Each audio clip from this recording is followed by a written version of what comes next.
Setelah sempat panik karena sudah 11 hari tanpa kontak dengan 3 relawan di Gaza, Lembaga Kemanusiaan Mercy akhirnya berhasil menghubungi para relawan yang mengabarkan mereka dalam keadaan selamat dan telah tiba di Rafah, Gaza Selatan, dekat perbatasan dengan Mesir.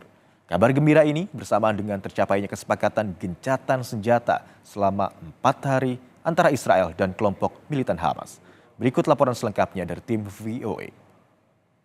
Ketua Presidium Mercy Dr. Sarbini Abdul Murad tampak lega karena sudah bisa berkomunikasi dengan relawan Indonesia yang bertugas di Rumah Sakit Indonesia di Gaza yang sebelumnya dilaporkan hilang kontak. Reza sekarang dan teman-teman sudah berada di Rafah di Gaza Selatan.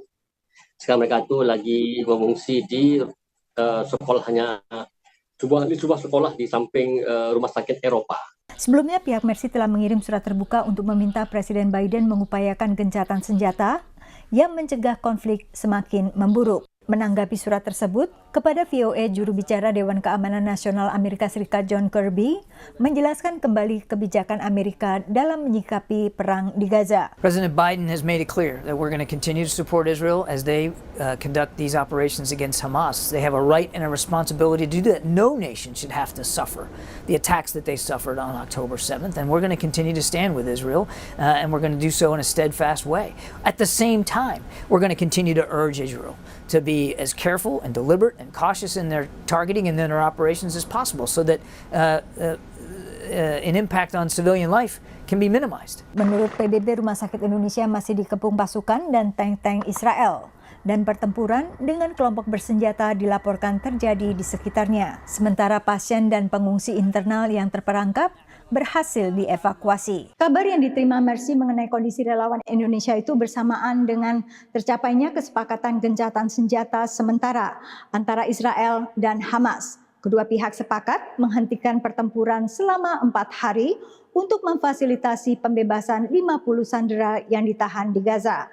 Sebagai imbalan, pembebasan 150 warga Palestina yang dipenjara di Israel dan masuknya lebih banyak bantuan kemanusiaan ke Gaza. Dalam pernyataan tertulis dari Gedung Putih, Presiden Joe Biden berterima kasih kepada Sheikh Tamim bin Hamad Al Thani dari Qatar dan Presiden Abdel Fattah El-Sisi dari Mesir atas kepemimpinan penting dan kemitraan mereka dalam mencapai kesepakatan ini. Biden juga memberi penghargaan pada komitmen Perdana Menteri Israel Benjamin Netanyahu untuk memastikan kesepakatan itu terlaksana dan memastikan tersedianya bantuan kemanusiaan tambahan untuk meringankan penderitaan warga sipil Palestina di Gaza. Namun menurut kalangan lembaga medis dan kemanusiaan, gencatan senjata selama 4 hari tidaklah cukup. For medical organization, 4 days of pause, sorry, but it's band-aid, it's not healthcare.